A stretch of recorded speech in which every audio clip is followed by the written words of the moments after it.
17th is observed as World Prematurity Awareness Day. So, all this month, I'll be talking to professionals who work with or around preterm births.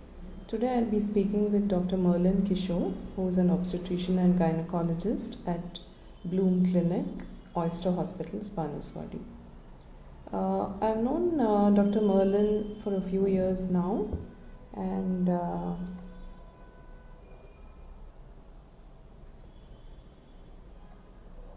extremely competent and popular doctor.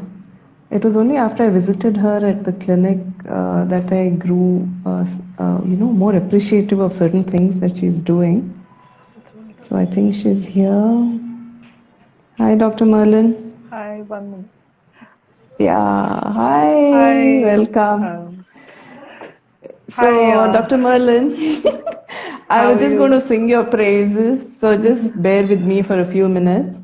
So, I was just saying that I've known you for some time, but I grew very appreciative after I visited you at Bloom Clinic for some reasons.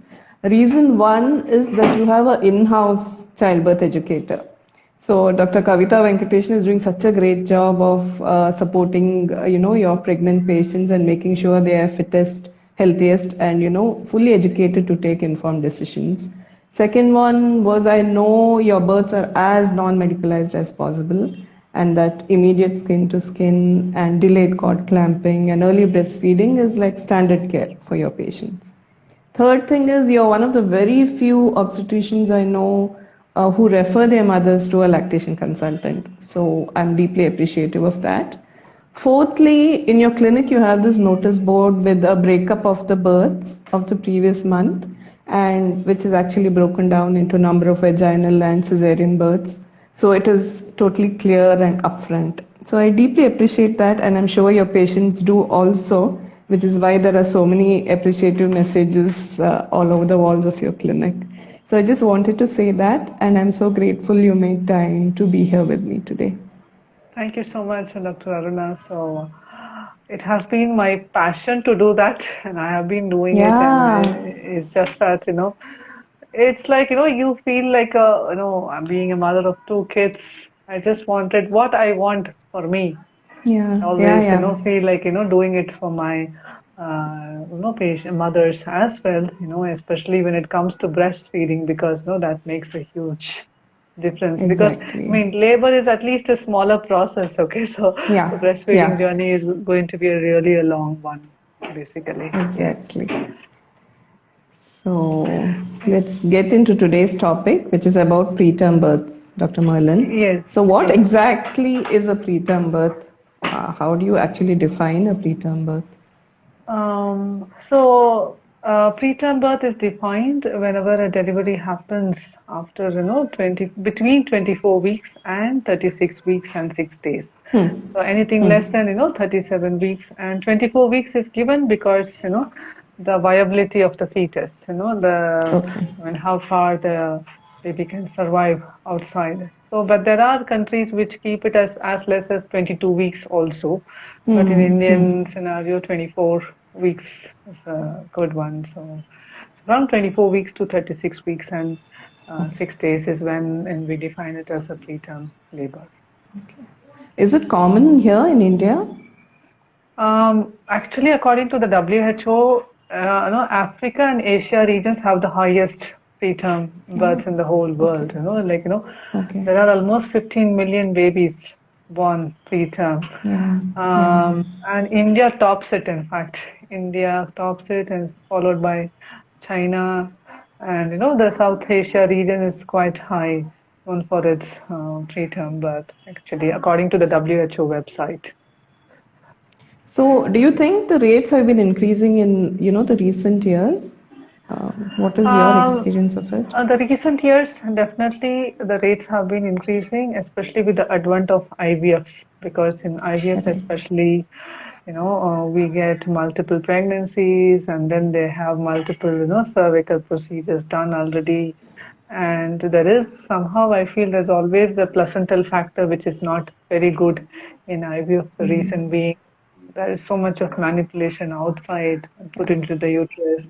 The placenta is not so healthy like normally formed placenta. So all these things, make it prone for, preterm, especially IVF and twins make the majority of the preterm, which has contributed to the increase in the preterm, births. Basically. Okay. So are there any risk factors for a mother to deliver preterm? Is there anything recognized as a risk factor? Recognized as a risk factor is generally if it's a multiple pregnancy. If it's a multiple pregnancy, there is a risk of preterm.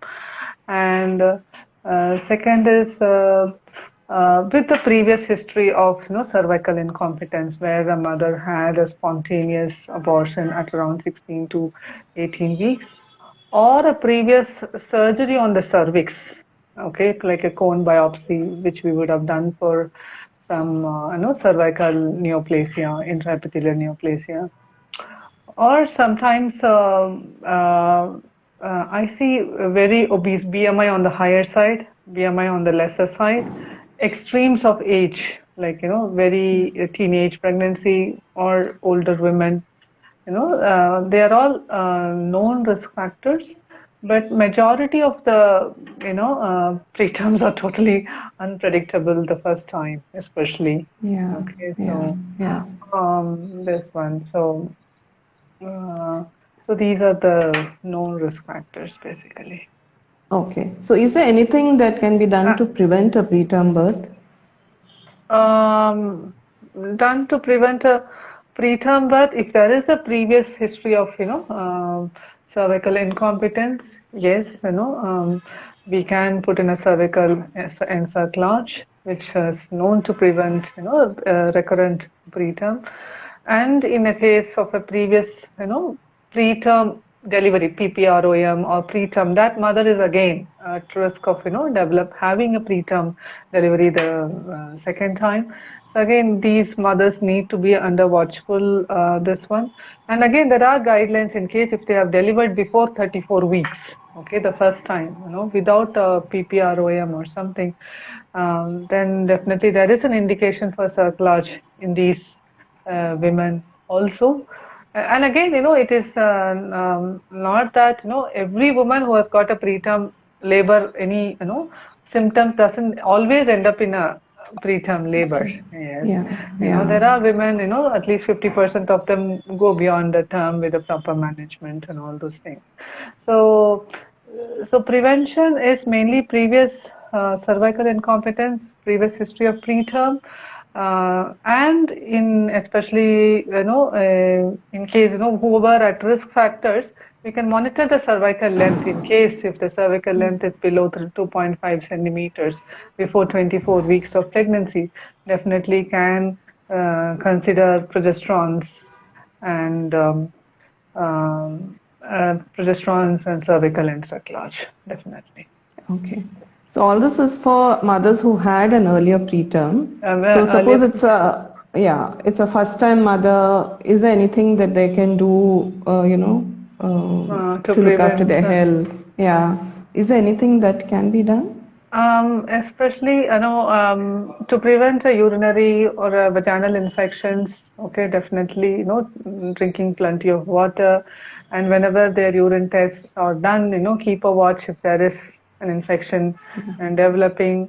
And in case if there is a recurrent, infections, urinary, for example, whenever it was done at 16 weeks, they had a urinary infection history, and again at 24, 26 weeks, there is a history of urinary infection. Better to consider these mothers to be put on probiotics.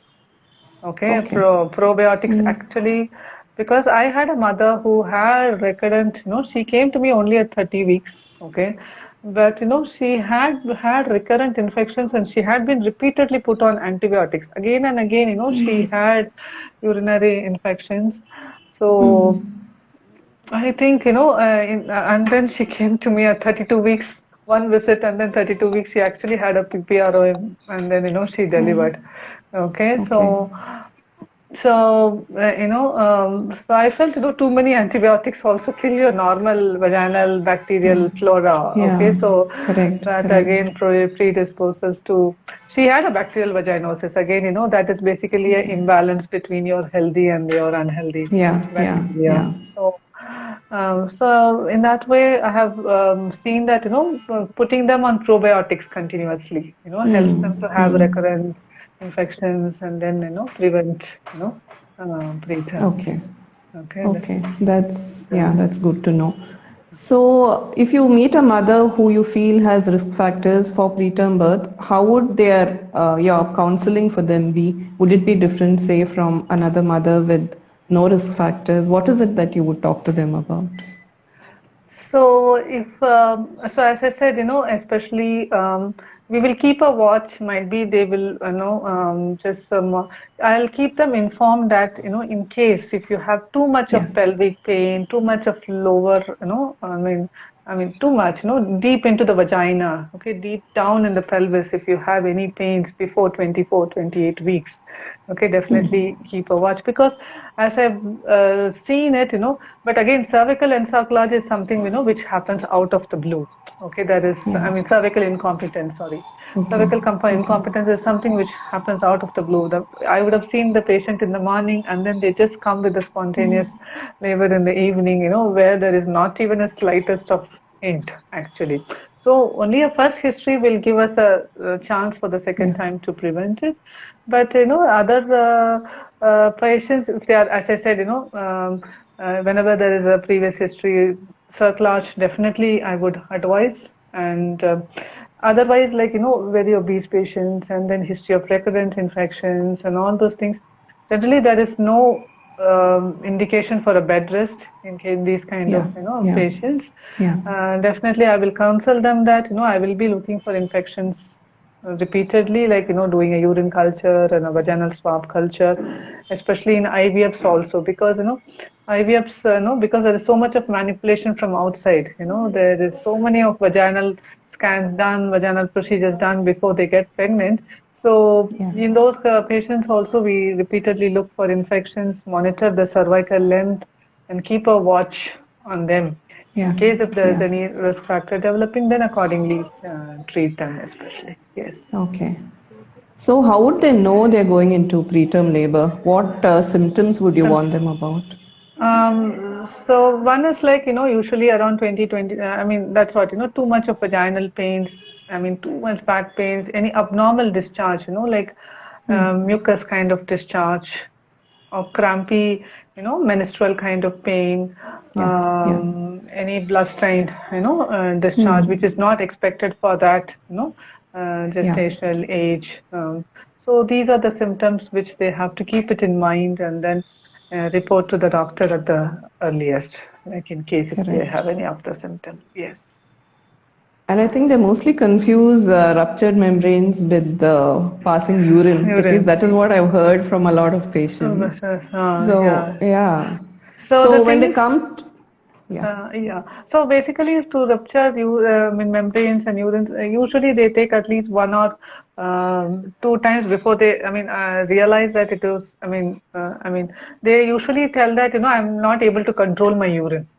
That's the first of this one. I'm just passing urine without control. That is one thing, like they tell generally. Okay, and then again ask them to see, like, what is the color, is there any, vernix kind of thing. And again, in preterm, it is not seen again, most of the times it is like clear water kind of. So, and then the next question I would ask is, did they get wet when they were just simply sitting there? And then are they continuing to get wet?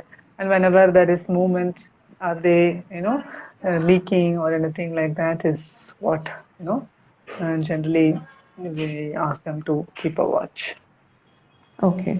So they're at home and then they get these symptoms that you just described, and then they have to come to the hospital to meet you. So what is it that you would do for them? So if it is a PPROM, the management is a little different from a suspected preterm with intact membranes. There is one with the intact membranes, the one without the intact membranes. Okay, so these are all idiopathic. Okay, then other things, there is an iatrogenic preterm also, where we have to consider preterm delivery. That we will have a discussion later. But if it is an idiopathic, like where there is no reason, they have come with broken waters, main is first course will be taking a high vaginal swab, and then starting them on antibiotics which are safe. Okay, and less than 34 weeks, yes, steroids them. Okay, and magnesium sulfate for neuroprotection in case if they are less than 32 weeks, and then the steroids, from the steroids wait at least for 48 hours. Okay, just looking for whether the labor is progressing, whether we can hold on. So there are cases where we have held on, like just for the baby's sake, where the water leak has stopped, it has mother's condition is good, like I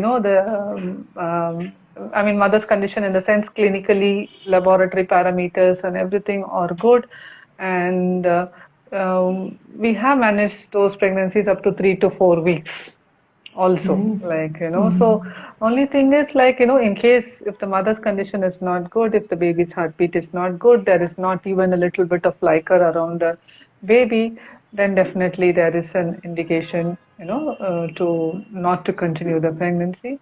And if it is with intact membranes, we can give tocolytics, which we can't give for a PPROM patient. Okay, with the water breakage, we can't give uterine relaxants, basically. Okay. So that is something to stop the contractions. Tocolytics. Okay. Tocolytics is something to stop the contractions, but for a preterm labor with intact membranes, definitely we can give tocolytics, because sometimes, yes, with tocolytics, they do, settle down. They might continue the pregnancy, till term also.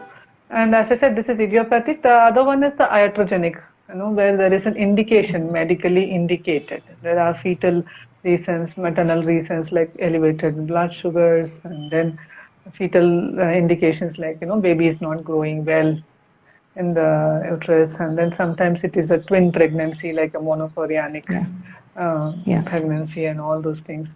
They're all, indicated reasons for the preterm labor. So, again, the same thing, magnesium sulfate, steroids, again, for the baby's sake, before they, in case they go into the NICU and all those things. All right. How would the steroids help actually, Dr. Merlin? The steroids helps in the lung maturity. The steroid, and then for the NICU care also, to prevent intraventricular hemorrhages and those kind of things. It helps, the steroids. Again, now the latest guidelines, previously it was up to 38, 39 weeks also. So the latest guidelines is up to 34 weeks only. 34 weeks. So 34. Anything beyond 34 weeks will not require a steroid, actually. And again, it's still course of steroids, not multiple courses, all those things. Okay. So this mother has had a rupture, and you've given steroids, and it looks like she's going to deliver. Do you wait and give her a chance for a vaginal delivery, or do you take her up for cesarean? How do you decide? So the decision is based on the presentation of the baby, first point. In case if it's a breech, preterm breaches, or riskier to deliver normally, because the head is big compared to the breech and all those things. So the presentation first, and then if the presentation is with the head down, and the mother is taking up the labor easily, and then there is a good progress of labor without much alterations, definitely they can deliver vaginally as well. Okay. And the routine care can be given. If there is too much of fluctuations, or if there is onset of infections, and then there is alteration in the heartbeat and all those things, definitely that's an indication for a C-section. And how important is bed rest in all these plans? Because I hear of mothers who've been in the hospital, in the room for weeks on end. How important is that? See, once we see the signs of labor, so I mean, once we see that there's already a mucus discharge and all those things, bed rest, again, it is more of prophylactic rather than, scientifically proven that, it can help and all those things. But, that gives a better sensation for the mother. Okay, fine, I'm doing something, to keep my baby inside. Okay, so, I mean, bed rest as such, according to evidence, is not, indicated. But definitely in mothers who are, who have had a very short cervix and who have had, I mean, they are indicator for people who have had a really short cervix, put in a cervical stitch, and till they are at least 28 weeks. But according to my practice, I usually, even if the cervical stitch is put up, like, I usually monitor them. I usually grade their, physical activity after each visit, meaning like, looking into the cervix, if the stitch is holding on, if the internal os is closed, and everything is fine, means I ask them, like, from 24 weeks, a little grading up. And again, at 28 weeks, a little grading up. And once, 32 weeks, actually, if it's still holding on very well, then I tell them it's a full-fledged activity that you have to do. Like, you don't have to take rest after this. Anyway, the major chunk of our problem is solved. Anyway, preterm is there, but still, manageable preterm after that, But usually at 32 weeks, normal cervix itself will have changes. Without any this one, definitely we expect it to get shorter, get prepared for labor. So I don't think, bed rest is not a big this thing. Definitely, yes. Okay. So are there any risks for the mother if she gives birth prematurely? The risk for the mother is, one is the risk of having a cesarean section in case of abnormal presentations. And then the other one is with the water breakage, definitely the risk of infection is there. Okay, so sometimes sepsis and all those things, the puerperal sepsis. So again, with the good use of antibiotics and all those things, definitely those risks have really, come down. And all those things we generally don't see.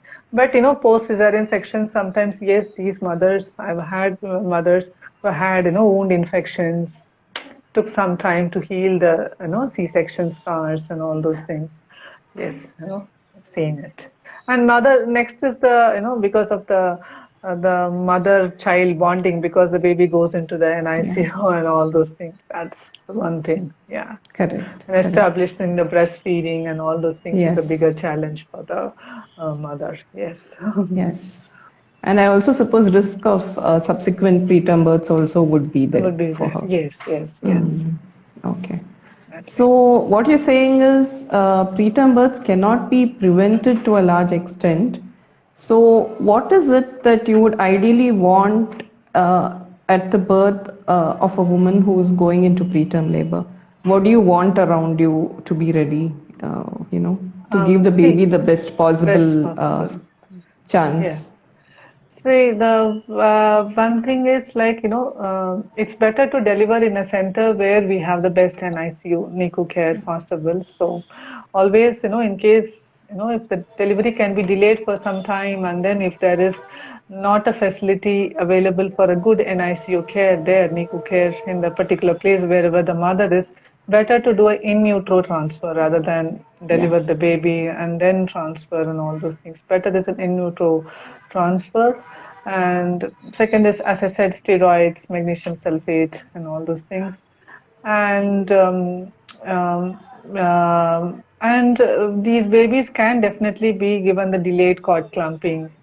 Delayed cord clamping, yes, can be, given for these babies on table. Even if you're going to do a cesarean section, on table resuscitation can be done with the cord intact, and all those things can be definitely be done. But need to have a talk with the neonatologist beforehand. This is what I'm expecting. How can we go about it and all those things? Yes. Correct. So once the birth has happened and the baby is in the NICU, what is the kind of support that you would give the family, Dr. Merlin? Definitely the counseling on a daily basis, the update regarding the baby on an everyday basis. The second, the most important is establishing the breastfeeding,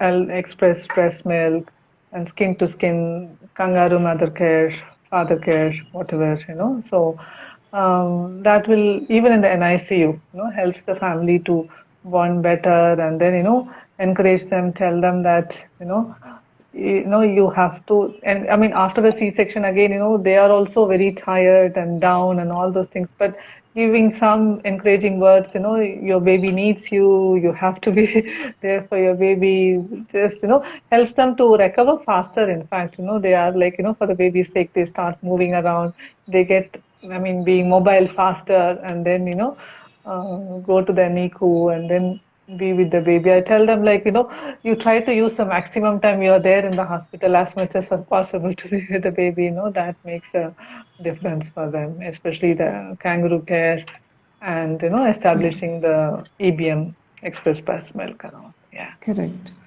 But I think they are prone for so much stress, both physically and emotionally and financially, Really, and a lot of postpartum depression and anxiety. Is there any kind of support you would give them for that? Do you have a counselor or a psychologist you would refer them to, or anything like that?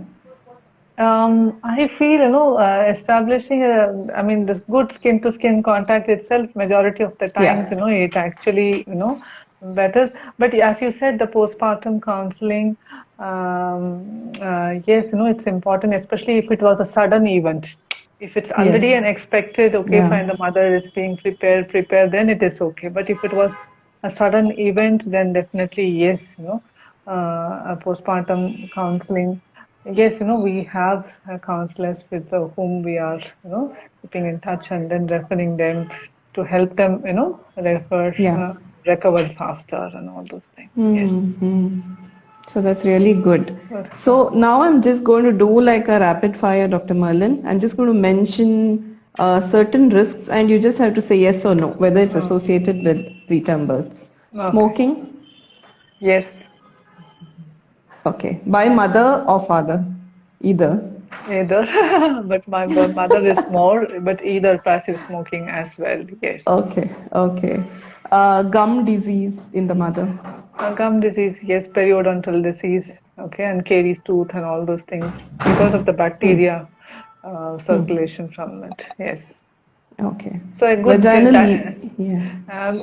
dental hygiene is also equally important during the pregnancy. That highlights about it. Yes. Right. Yeah. Vaginal yeast infections? Yes. Okay. And exercise like, say, climbing stairs? No, definitely no. Okay. Sudden emotional stress like fight with mother-in-law? Yes, no, could be, definitely, it depends on how anxious you are as such, but I think no, definitely no. Okay. All right. Very spicy food? Very spicy food, not as such, no.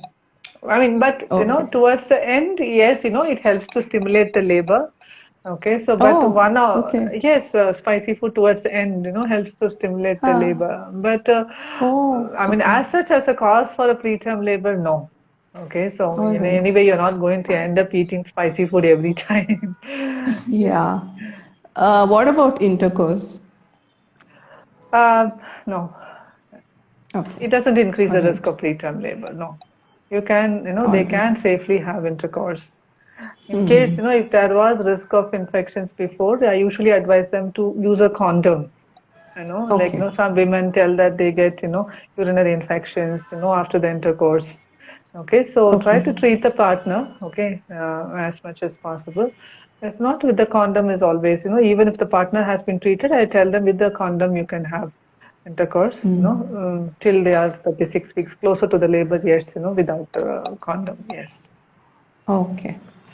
All right. So in all your years of being an obstetrician and having attended so many preterm births, Dr. Merlin, is there any particular birth story that still sticks with you in your memory? For what reason? And would you be okay to share it with us? Definitely, there was a mother named Shreya. It was 2 pregnancies of her. Okay, so especially her first one was a roller coaster ride, because we were prepared for preterm for her. It was not a sudden one because she was a kidney disease complicating, pregnancy actually. Okay, so she had hypertension from the beginning. And because of the kidney disease, she was on corticosteroids and all. So because of which she became a diabetic. So she was on insulin, OHAs, and all those things. And the best thing was she had a shortening of cervix around 26 weeks. And again, the baby was showing features of FGR, fetal growth restriction, because of all these complications, the kidney disease, hypertension, diabetes, and cervical stitch. So at 26 weeks, we decided to put in a cervical stitch, to just hold on, because we were doing weekly twice Doppler, monitoring the growth, and baby was doing fine, the Dopplers wise and the growth wise also. And she came in for the stitch, went back home within 15 days. Within a week or 10 days, she had an attack of chickenpox, actually. My God. Okay, such bad luck. Okay, so, and then, again, once she had a chickenpox, the Doppler started, changing because it was a viral infection, basically. So we had to deliver her around 29 weeks, 3 days, 4 days, or something like that. Baby was weighing around 820 grams at 29 plus, 4 days. Okay. Baby was in NICU for almost 9-10 weeks. But he's doing extremely well now that, with the proper support. And then he's now 5 years old. And with the same confidence, with so much of going through, she decided for a second pregnancy. Oh my God. Okay. Okay, so but the way we managed, so she came and told me, doctor, because I know I have the confidence in you. You helped me to go through the worst phase in my life. I know I can go through this as well in a better way. So she was prepared mentally and everything. In fact, we put a cervical stitch early only for her. The second pregnancy went up to 32 weeks. And then, 1.2 kg. Yeah, and yes, that was one thing. And then one more interesting was I had a patient who had lost between 24 to 28 weeks, 5 pregnancies. She was a Nigerian, actually, okay, all related to fetal growth restriction. So she came this time, we did, heparin, neosporin, all anti-inflammatories. And again, it was a roller coaster ride for her because, each time she felt the baby, she was moving. She was very happy because she said that, she could never feel in any of the pregnancies that many movements, actually. Okay, so that itself was reassuring for her. Again, 32, 33 weeks we had, from 25 weeks only the fetal growth restriction started, but we managed at 32. She lost her last pregnancy at 33 weeks. She said that, doctor, I wanted my baby before that. And then we planned a C-section. His name is Isaiah. So he was born 1.2 kg. Now he must be 9 months old. How nice! How nice! So satisfying to think of all these mothers you helped. And then she was so, about, she had done her own research regarding breastfeeding. She had produced good amount of milk. She stored the milk for future use, actually. Nice. She stored the milk for her future use. She said, when my son grows up, I'm going to use this milk. I'm not going to waste it. I think, she would have consulted you also, Cecilia Mahesh. I'm not sure whether you remember. She would have consulted you online only. You would not have seen them in person. Yes, I remember. Yes. Yeah. So she made the journey herself. She had done so much of research, and then Very nice, definitely, yes. So there's nothing that can stop a motivated mother, I think. Yeah, exactly. If the mother is motivated, nothing can stand in front No of force on earth. them. Yeah, right. Yeah. So, is there any message you want to give about preterm births to anyone who's listening in today, Dr. Merlin? So, a majority of the preterm births are totally unpredictable. Okay, so there is nothing specific that we can prevent unless and until there we know specific risk factors like a previous history of preterm, previous history of incompetence or previous cervical surgery, or an IVF twin, basically.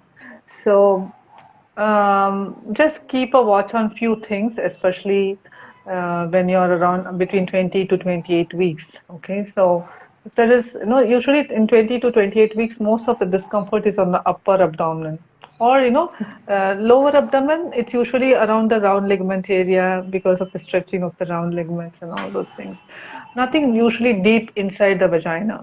Like in case, if you have something too much of a feeling, deep into the vagina, and then lower back pain between the sacrum where you sit basically, and stretching kind of pain. These are symptoms which I've heard from mothers, when they came and told me that, doctor, I had these symptoms before.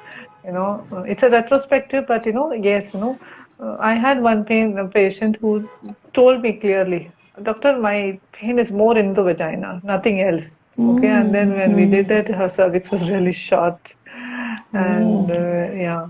So these things, and then keep a watch on any excessive, discharge, which is foul smelling, itching, the color has altered, and urination again if it is frothy, and then smelling in spite of flushing and all those things.